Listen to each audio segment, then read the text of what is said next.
하나님 아버지의 사랑과 우리 주 예수 그리스도의 은혜와 평강이 저와 여러분 심령 속에 말씀과 성령님으로 충만하시기를 우리 주 예수 그리스도 이름으로 간절히 축원합니다.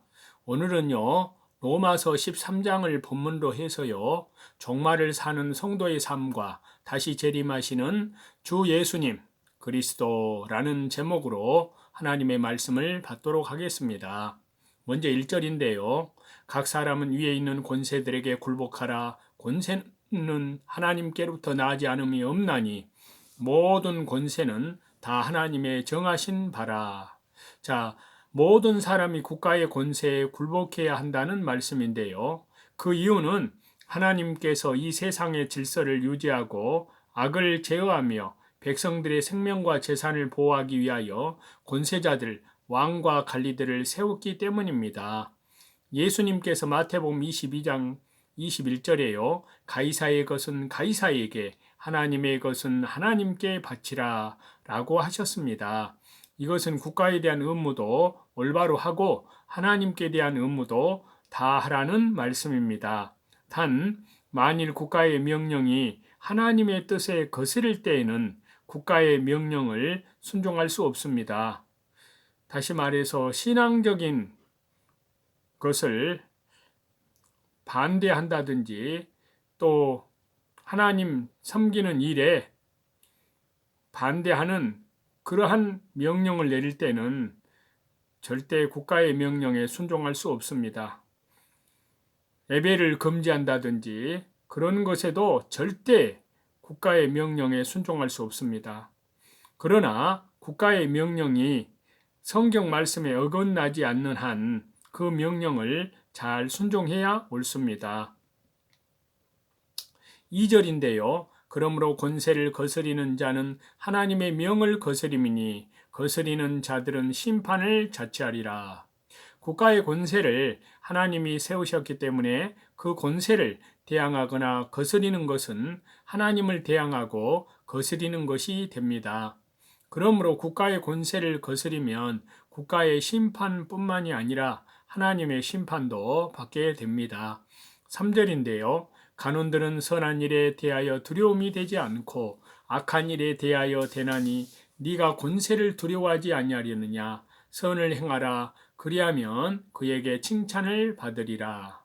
자, 여기 3절 말씀은요. 하나님께서 국가에게 주신 권세의 목적과 한계를 말해주고 있는데요. 그 목적은 악을 제어하고 다스리며 선을 포상하고 장려하려는 것입니다. 국가가 만일 성경에 위반되는 일을 강요하거나 하나님 섬기는 일을 방해하는 것은 하나님께서 국가에 주신 권세의 목적에 어긋나며 하나님께서 주신 권세를 악용하여 악을 행하기 때문에 성도가 당연히 그 명령을 거절하고 하나님의 말씀만 순종하여야 됩니다. 이것이 하나님을 올바로 섬기는 것입니다. 이러한 일로 인하여 성도가 권세자들에게 징벌이나 핍박을 받게 되면 그것은 주 예수 그리스도를 위하여 받는 핍박이기 때문에 하늘에서 상급이 큽니다. 그러므로 성도가 그 핍박이나 환난을 기뻐하고 즐거워하며 잘 참아야 됩니다. 4절인데요. 그는 하나님의 사자가 되어 네게 선을 이루는 자니라. 그러나 내가 악을 행하였거든 두려워하라. 그가 공연히 칼을 가지지 아니하였으니 곧 하나님의 사자가 되어 악을 행하는 자에게 진노하심을 위하여 보응하는 자니라. 자, 국가의 권세자들은 악한 자를 징벌하고 선한 자를 장려하여 선을 도모하기 위하여 세우신 하나님의 사자들입니다. 그들의 명령이 성경을 위반하지 않는 한 그들을 순종하며 잘 도와줘야 합니다. 우리는 폭군의 정치도 폭도의 무법 행위보다 낫다고 했습니다. 루터가 그렇게 말을 했습니다. 5절인데요. 그러므로 굴복하지 않을 수 없으니 노를 인하여만 할 것이 아니요 또한 양심을 인하여 할 것이니라. 자, 하나님께서 이 세상의 권세를 세우시고 그 권세에 굴복하도록 하셨습니다. 국가의 권세에 굴복하는 자에게는 평안과 보호를 받게 되고 굴복하지 않는 자에게는 벌이 옵니다. 성도가 그 벌 받을 것을 두려워해서만 국가의 권세에 굴복할 것이 아니고 양심에 그것이 옳은 줄 알고 성경에 위반되지 않는 한 기쁜 마음으로 순종하여야 됩니다.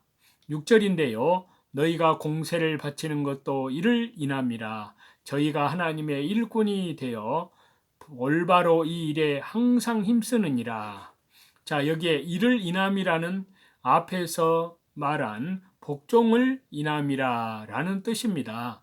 국가의 세금을 바치는 것도 권세에게 복종하는 열매입니다.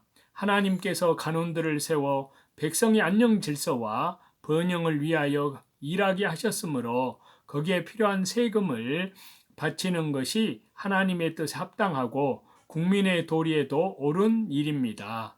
공세는 인구세에 해당되고요. 인구 거주에 대한 세금을 가리키는데요. 또 피지배국이 지배국에게 바치는 세금도 가리킨다고 할 수 있습니다.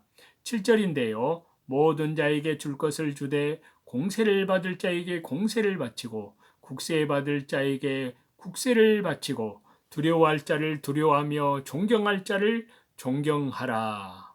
자, 국세는 물품에 대하여 부과하는 세와 기타 행정비 등의 세금을 가리키는데요. 세금을 바치는 것은 국민의 의무입니다. 두려워할 자를 두려워하며 존경할 자를 존경하라. 두려워함과 존경은 지배자에게 지불할 부채요, 의무입니다. 두려워하라는 것은 더욱 큰 존경을 가리킵니다. 이렇게 할 때에 관리들이 그 맡은 일을 더욱 잘해 나갈 수 있고 그 혜택이 온 국민에게 돌아옵니다. 성도들이 그리스도의 나라 이름으로 정치 운동을 하면 안 됩니다. 교회가 국가의 의용기관이 되어도 안 되고 반국가 운동을 하여도 안 됩니다. 국가와 교회의 관계는 언제나 교정 분리의 원칙을 지켜야 합니다. 교회는 국가의 정치에 관여하지 말고 국가는 교회를 간섭하거나 지배해서는 안 됩니다. 교회는 하나님의 나라의 영적 구원 역사를 하는 기관이며 하나님의 사람을 양육하는 그러한 기관입니다. 그러므로 교회는 하나님께로부터 말미암아 세우심을 입고 그분의 지배와 통치만을 받는 기관입니다. 국가는 자연은총의 영역에 속하여 국민을 다스리는 세상 나라요. 또 교회는 특별한 은총의 영역에 속한 하나님의 기관입니다. 그래서 에베소서 1장 22절에 보면은요. 교회는 만물 위에 있고 교회의 머리는 예수 그리스도시라 라고 말씀하셨습니다. 그러므로 교회는 세상에 있지만 모든 세상 사람들을 초월하여 있는 하나님의 나라인 동시에 하나님의 지배만 받는 곳입니다. 이제 8절인데요. 피차 사랑의 빛 외에는 아무에게든지 아무 빛도 지지 말라. 남을 사랑하는 자들은 율법을 다 이루었느니라. 자, 여기 8절에서부터는요. 사람에 대한 의무조차 의무로서 피차 서로 간에 사랑하라고 말합니다. 여기서 사랑의 빛은요. 이것은 우리가 복음의 빛을 모든 사람에게 비추어 모든 사람에게 비추고 있는 것과 같다 할 수 있습니다. 우리는 모든 사람을 사랑해야 할 부채를 가지고 있습니다. 내가 먼저 다른 사람에게 사랑을 받았기 때문에 빚진 자라고 말한 것이 아닙니다. 우리는 주 예수 그리스도의 무한하신 사랑을 받았으니 그 사랑을 다른 사람에게 나누어 주기를 나누어 줄 의무와 책임이 있습니다. 이것이 사랑의 빛입니다. 우리는 사랑의 빛 외에 다른 빛, 즉 물질적인 빛은 지지 않아야 됩니다. 그래서 잠언 22장 7절에 보시면요. 빚진 자는 채주의 종이 되느니라 라고 하셨고요. 종이 되면 자유가 없다는 말씀입니다. 빚진 자는 언제나 구속을 받게 되고 물질이나 생활면에 있어서 떳떳하지 못하고 자유롭지 못합니다. 그러므로 성도는 물질의 빚을 지지 말아야 하고 만일 빚을 졌으면 최저 생활을 하면서라도 빨리 빚을 갚도록 노력해야 합니다. 남의 빚을 지고도 갚는 것을 게을리하는 자는 양심을 쓰지 않는 것이요 불의한 일입니다. 우리나라 속담에도 빚진 죄인이라고 하였지만 남에게 빚진 것을 죄인이 된 것처럼 부끄럽게 생각하고 빨리 갚도록 순종해야 합니다. 우리는 하나님께로부터 1만 달란트의 빚을 탕감받은 종과 같이 사랑의 빚을 진 자입니다. 그러므로 누구에게나 무제한적으로 이 사랑의 빚을 갚아야 할 의무가 있습니다. 이 사랑의 빚을 갚아 나가면 기쁨이 충만하고 힘이 나고 생명이 소생하는 삶을 살게 됩니다. 사랑의 빚을 갚을 때에 나에게 잘해주는 사람에게만 갚으려고 하면 안 됩니다. 이 사랑의 빚은 원수에게까지 무제한적으로 참아내고 있습니다. 서로 사랑의 빚을 갚으면 사랑이 점점 풍성해지고 화평하고 아름다운 세상이 됩니다. 피차 사랑하는 세계에는 하나님께서 그 가운데 함께 계시고 영이 새로운 생명을 얻어 자라나게 됩니다. 남을 사랑하는 자는 율법을 다 이루었느니라. 자, 율법의 근본 그 바탕은요, 사랑이기 때문에 사람을 진정으로 사랑하는 자는 인륜에 대한 계명, 5계명에서 10번째 계명을 범할 수 없으며 또 하나님을 전심으로 사랑하는 자는 천륜에 대한 계명, 1계명에서 4계명을 범할 수 없게 됩니다. 그러므로 율법의 강령은 사랑이요. 사랑은 율법의 완성인 것입니다. 또 9절인데요. 간음하지 말라, 살인하지 말라, 도적질하지 말라, 탐내지 말라 한 것과 그 외에 다른 계명이 있을지라도 네 이웃을 네 자신과 같이 사랑하라 하신 그 말씀 가운데 다 들었느니라. 자, 우리가 진정으로 사랑하는 사람과 간음할 수 없습니다. 왜냐하면요, 그 사람과 간음하면 그 사람을 범죄게 하는 것이요, 그 사람을 멸망하게 하는 것이기 때문입니다. 또 남을 진정으로 사랑하면 그 사람을 죽일 수 없고 그 사람의 것을 도적질할 수 없으며 그 사람의 것을 탐낼 수도 없습니다.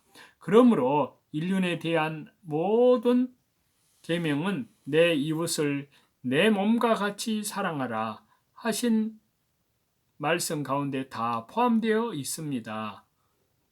이제 10절인데요.